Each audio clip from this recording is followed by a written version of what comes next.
Hi guys, welcome to my channel. আজ আমি আপনাদেরকে দেখাবো কিভাবে দুর্দান্ত স্বাদে শীতল শুটকির ভর্তা করা যায়। তো সেটা করার জন্য আমি নিয়েছি কিছু পেঁয়াজ কুচি, কিছু রসুন কুচি, আর নিয়েছি 3টে শীতল শুটকি। খুব ভালোভাবে ধুয়ে ভিজিয়ে পরিষ্কার করে নিয়েছি। আর শীতল শুটকিটা করতে গেলে কিন্তু অবশ্যই শীতলে যে মাথাটা থাকে সেটা ফেলে দিতে হবে, আর যে পেটিটা থাকে সেটাও ফেলে দিতে হবে। এতে করে ভর্তাটা খুবই দারুণ হবে। সো আমরা চলে যাচ্ছি রান্নায়। তো ভিডিওটা দেখার আগে কিন্তু আমার চ্যানেলটা যদি সাবস্ক্রাইব করা না থাকে অবশ্যই সাবস্ক্রাইব করে নেবেন, আর পরবর্তী ভিডিওগুলো সবার আগে পেতে অবশ্যই বেল আইকনটি অন করে দিবেন।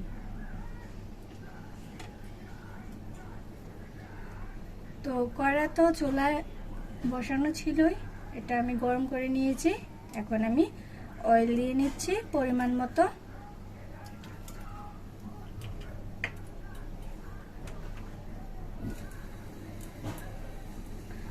অয়েলটা একটু গরম করে নিতে হবে।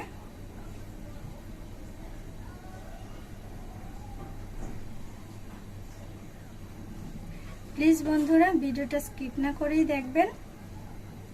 যদি স্কিপ করে দেখেন হয়তো মূল্যবান জিনিসটাও আপনারা হারিয়ে ফেলতে পারেন।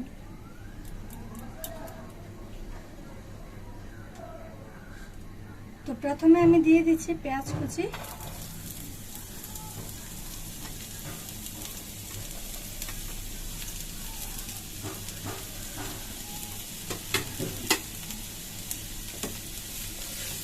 পেঁয়াজটাকে খুব ভালোভাবে ভেজে নিতে হবে।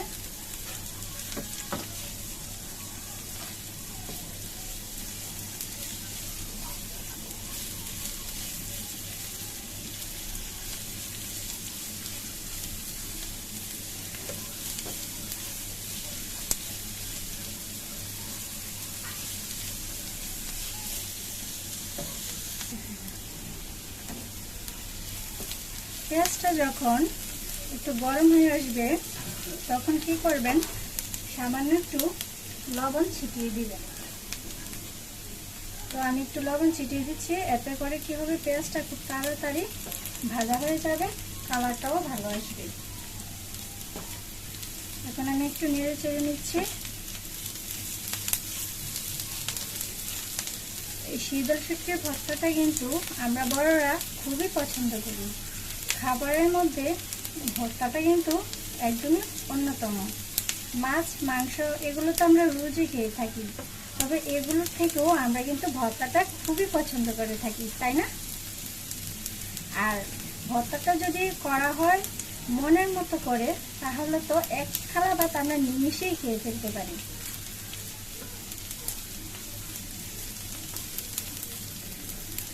পেঁয়াজটা কিন্তু খুব ভালোভাবে ভেজে নিতে হবে, এতে করে ভর্তাটা খুবই ভালো একটা দুর্দান্ত স্বাদ আসবে।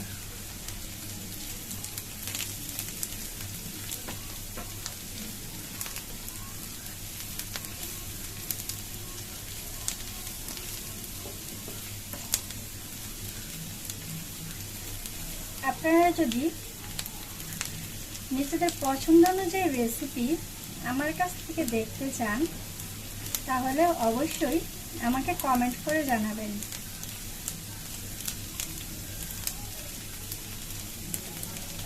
আর আমার চ্যানেলটা যদি সাবস্ক্রাইব করা না থাকে তাহলে কিন্তু অবশ্যই সাবস্ক্রাইব করে দিবেন, আর পাশের বেল আইকনটি অবশ্যই অন করতে ভুলবেন না।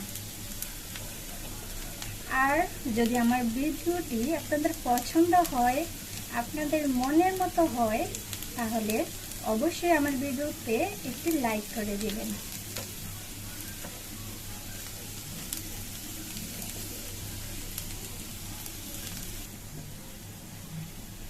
দেখুন পেঁয়াজটা কিন্তু খুব ভালোভাবে ভাজা হয়ে গেছে। এখন আমি এতে রসুন কুচিগুলো দিয়ে দিচ্ছি, দিয়ে আমি আরো 1 মিনিটের মতো ভেজে নেব। এতে করে রসুনের যে কাঁচা গন্ধটা থাকে সেটা চলে যাবে, আর ভর্তাতে বাজে কোনো স্মেল আসবে না।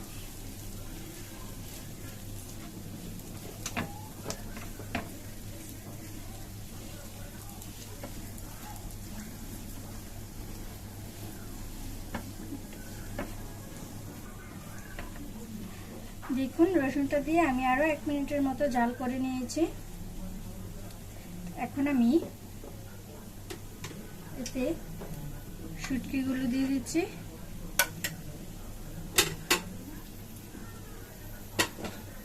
তারপর এতে দিয়ে দিচ্ছি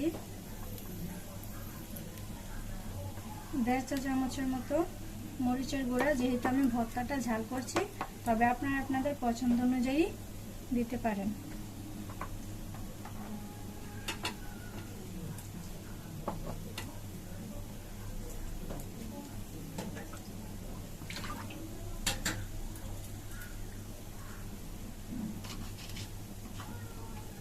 তারপর দিয়ে দিচ্ছি স্বাদ মতো লবণ। লবণটা একটু বুঝে দিতে হবে, যেহেতু আমরা পেঁয়াজে লবণ অ্যাড করেছিলাম। তারপর দিয়ে দিচ্ছি সামান্য পরিমাণ জল।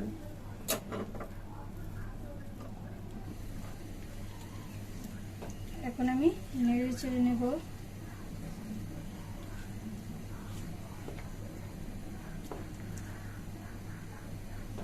তারপর আমি এটাকে একটু ঢেকে দিচ্ছি। 5 মিনিট পর দেখতেই পাবেন কি হয়।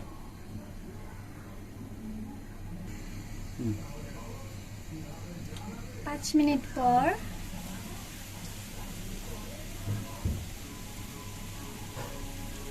দেখুন ঢাকনাটা খুলে নিয়েছি। ভর্তাটা প্রায় হয়ে গেছে, শীতল শুটকিগুলো গলে গেছে। এখন খুব ভালোভাবে নেড়ে চেড়ে মিশিয়ে দিতে হবে।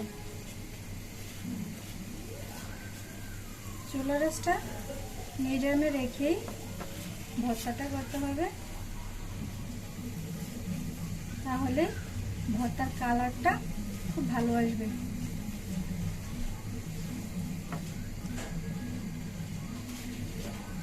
ভর্তা থেকে যে ভালো একটা গন্ধ আসছে না, ইচ্ছে করছে এখনই খেয়ে ফেলি। বাট এটা তো এখন খুবই গরম, আর তাছাড়া চুলা থেকে এখনো নামেনি, খাওয়া যাবে না। আর এই ভর্তাটা খুবই সহজ, কোনো ঝামেলা নেই, সবাই এটা করতে পারবে। আমি জাস্ট আর 1 মিনিটের মতো জাল করব, তাহলে ভর্তাটা পারফেক্টলি হয়ে যাবে। আপনারা এই ভর্তাটা অবশ্যই বাসায় একদিন ট্রাই করবেন। আশা করছি আপনাদের এই রেসিপিটা খুবই ভালো লাগবে। শুটকি ভর্তাটা অনেকে অনেক রকম ভাবে করে থাকে, তবে এইভাবে একবার বাসায় করে দেখবেন, মুখে লেগে থাকার মতো হবে।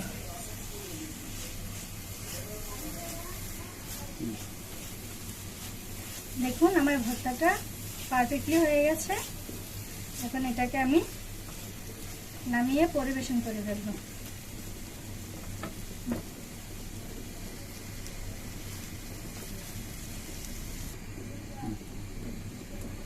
আমি এখন এগুলো পরিবেশন করে ফেলছি। সো ভিউয়ার্স, আমার রেসিপিটা যদি আপনাদের ভালো লেগে থাকে তাহলে লাইক, কমেন্ট এন্ড শেয়ার অবশ্যই করবেন। আর আমার চ্যানেলটা যদি সাবস্ক্রাইব করা না থাকে অবশ্যই সাবস্ক্রাইব করে নেবেন। আর আমার ভিডিওটি দেখার জন্য আপনাদের অনেক অনেক ধন্যবাদ। আর আমার চ্যানেলে বেল আইকনটা কিন্তু অবশ্যই অন করে দেবেন। তাহলে আজ এ পর্যন্তই। পরবর্তী ভিডিওটা দেখার জন্য আপনাদের আমন্ত্রণ রইল। আজ এ পর্যন্তই। ভালো থাকবেন, সুস্থ থাকবেন। Bye bye.